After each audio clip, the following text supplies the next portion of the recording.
Hey, what's going on everyone? Six Paths Dunga coming to you all with another video. So today's really about to get spicy because I think we finally found out something very big as it pertains to the upcoming chapters of Boruto 2 Blue Vortex. And let me just say, this is about to be Boruto's greatest challenge yet.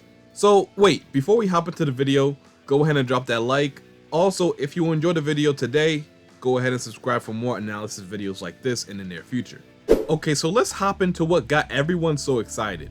So just recently, the newest promotional page for Boruto 2 Blue Vortex dropped, and the contents in it were pretty much what you would expect. The issue came out this month, so it's based off chapter 35, but it's trying to promote for September based off what happened this month. The manga returns from its hiatus in September, so essentially it's just building up hype. So it's a perfect time to drop something like this. So let me explain this page, because through the explanation, we'll find out what's next for Boruto when he eventually invades the Shinju's base. So the main title basically talks about this big operation, the Great Ninja Encirclement Operation Manual. What is Boruto's secret plan to defeat the Shinju that threatens the world? And we see throughout this exact page, what we got here is the mapped out plan that Boruto was gonna go through with to bring the Shinju down. So this wasn't exactly a plan to save Sasuke. I mean, it kinda was in the grand scheme of things, but looking at it from a more practical lens, it was just to defeat the Shinju altogether. Every day they remain more and more of a threat to destroy the planet. So Boruto wanted to take it upon himself to get rid of them as fast as possible. It still doesn't make sense though. Yes, I'm saying even knowing all of this, it still doesn't make sense, because why would he execute this plan without prescience backing him up? Because I can guarantee, if he knew that Code would find out that him and Sarada was plotting against him, then he could have formed another plan that would have better odds of working. Prescience would not just tell him that the plan would fail. That's not how it works. Sure, it would show this specific future failing, but there are numerous of different futures and outcomes that Koji can see just from one episode. He would have found another future where Code never finds out about the pins. Or maybe another future where they don't even need Code to infiltrate the Shinju's base. Even if Boruto was impatient, waiting for prescience is and always will be their best option despite the context. But here we are, and now Boruto has no choice but to change up his plans majorly. But just for the heck of it, let's read this so-called plan. So the plan is broken up in steps apparently, and it looks like there are 3 steps. The first step was to infiltrate the enemy's stronghold, the second step was to have your allies surround the target, and step 3 is to eliminate the enemy. So as we see here, the first step consisted of tricking Code into going after Sarada. I just want to say real quick, some of these translations is not accurate at all. It's mainly fan translated, and I always talk about how wonky they are, but they still have some merit to it. It tells you generally what's going on. Right here it talks about Kawaki, when I don't think it should have. But we know what happened from here, so I'm gonna use that as a depiction of what should have been said here. So obviously, Boruto is using Code as the bait to invade the Shinju's base, but you could also say Sarada, because she's also going to be bait to lure Boruto into a trap. So it's a lot of people just being used to gain a one-up on one another. I think someone got confused right here. But despite all that, Code is the most important part. He makes this whole thing possible. So next we move on to Sarada's role. Her job is to allow Code to take her to the base. It's then Boruto is in the clear to invade the base whenever he wants. As soon as Boruto enters their base, then he has the advantage. Even if he doesn't want to attack the base the same day he invaded it, he essentially created a way to get to and from their base instantaneously, which actually increases his odds of success.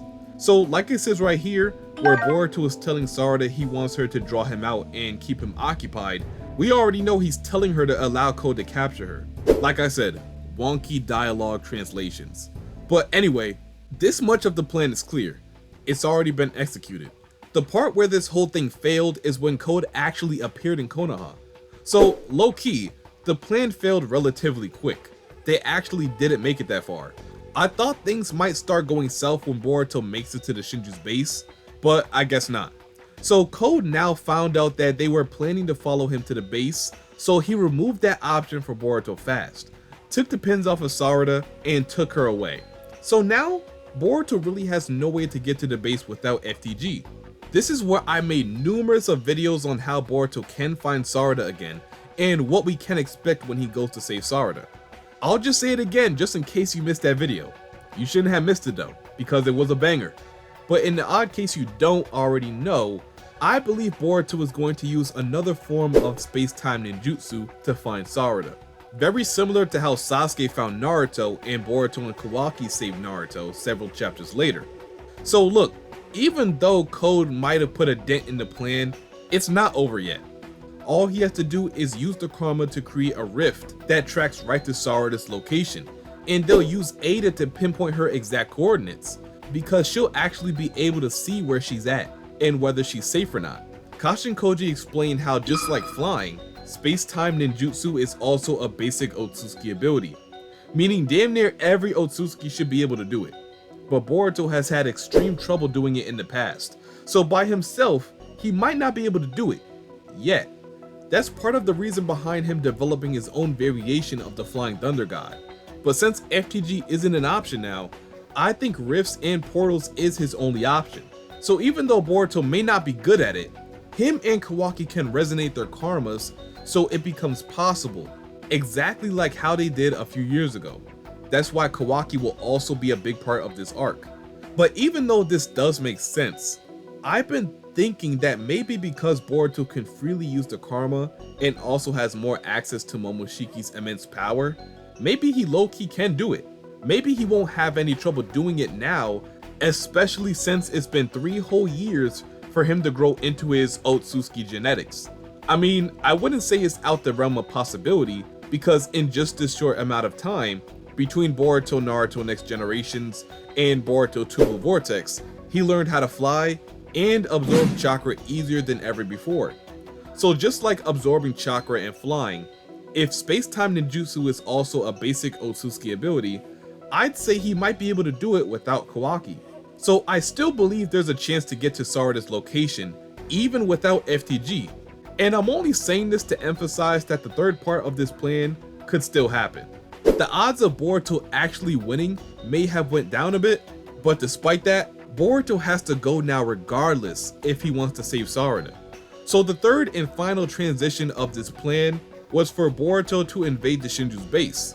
And then, he would launch a surprise attack on the Shinju in hopes to end everything.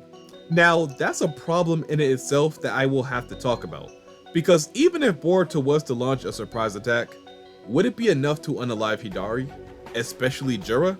With Jura, it's way harder. I believe Boruto could take Hidari down with relative ease, solo, because look at it like this, Hidari isn't even in the same league as Jura.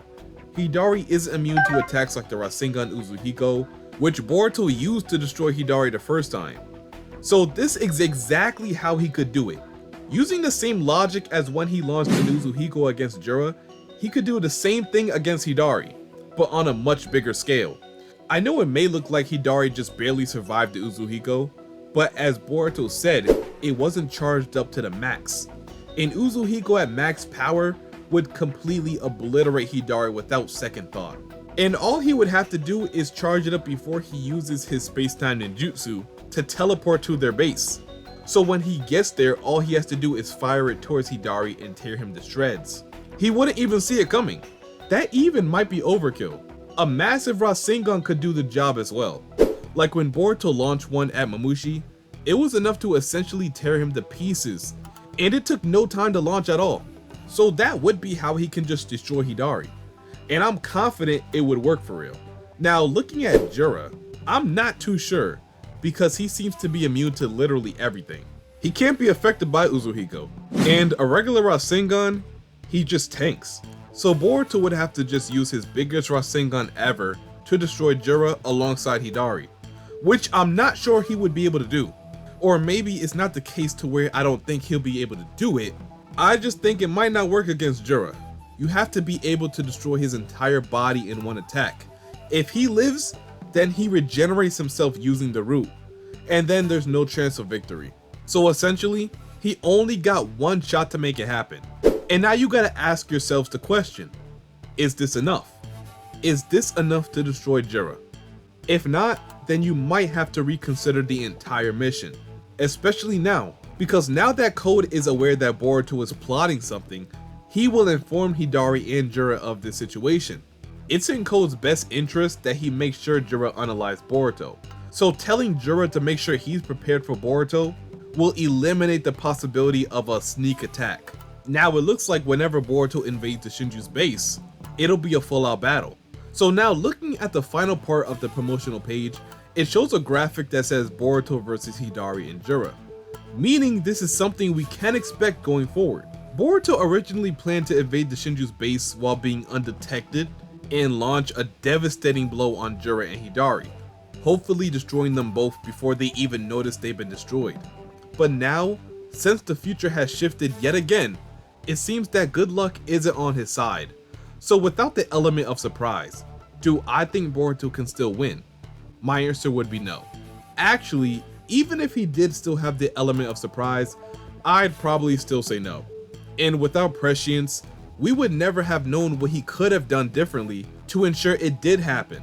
What we know now is that Boruto still probably goes to the Shinju's base, even though the plan took a massive hit. But now, he's at a disadvantage, which causes him to lose. Boruto then turns to Momoshiki, who offers him power, but not how you think. As seen in Koji's vision, Momoshiki takes over Boruto's body in an attempt to save him versus the Shinju. Now, how does this happen? There's a few ways I could envision it.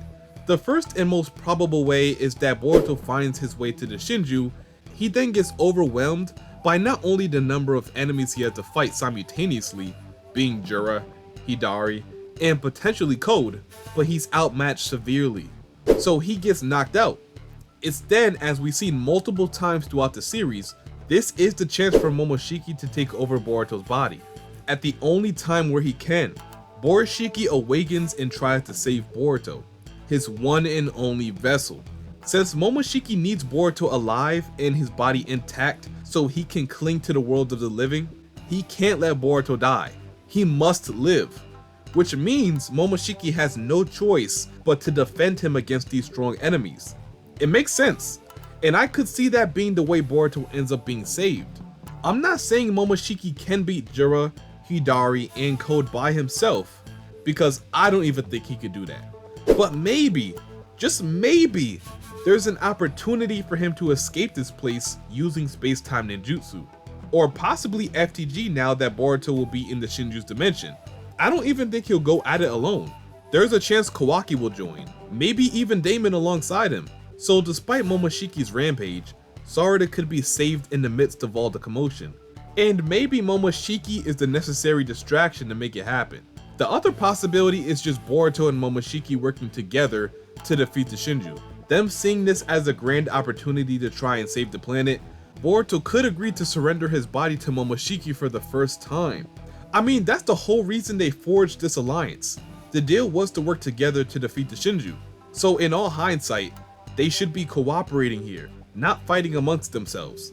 It's a good way to keep Momoshiki tame too. Boruto could simply tell him to behave himself and only focus on eliminating the Shinju. I mean, or else the deal is off, right? So once again, that also makes sense. But how is it gonna turn out? So what have we found out all from this little graphic? So we know we'll get a 2v1, Boruto versus Jura and Hidari, and Boruto is gonna eventually need the help of Momoshiki. And that's the reason we saw Boruto in this scene with Momoshiki's horn. And after the fight, maybe after the Shinju are taken care of, meaning Jura and Hidari are defeated or they escape, however the battle ends out, it could potentially lead to the third round of Kawaki versus Momoshiki, or Momoshiki and Kawaki fighting together surprisingly to beat the Shinju. Which is of course why we see Kawaki in his V2 state in one of Koji's visions. So the end of this is kind of a head scratcher. While I could easily see Momoshiki fighting against Kawaki, they could just as easily be fighting together, because it just doesn't make sense. The only reason I could see them fighting is if the Shinju are gone, but at the same time, I don't see them beating Jura yet. So the future is still unclear, even from these visions. But we have our possibilities, and that's all we can ask for until September. So let me ask you something. What side are you on? Do you think Momoshiki and Kawaki are fighting, and the Shinju either were defeated or escaped? Or do you think Momoshiki and Kawaki are fighting together against Jura and Hidari? Please, let me know what you all think down below in the comment section, as well as the new confirmed fight between Boruto, Jura, and Hidari. And I guess without further ado, I'm probably gonna end the video here. So, as always, if you enjoyed the video and don't mind seeing more like this in the near future, go ahead and leave a like, comment, subscribe, and turn on them post notifications so you know whenever I upload or go live for chapter spoilers. And until my next one, I'll see you boys and girls later, and I'm out. Peace.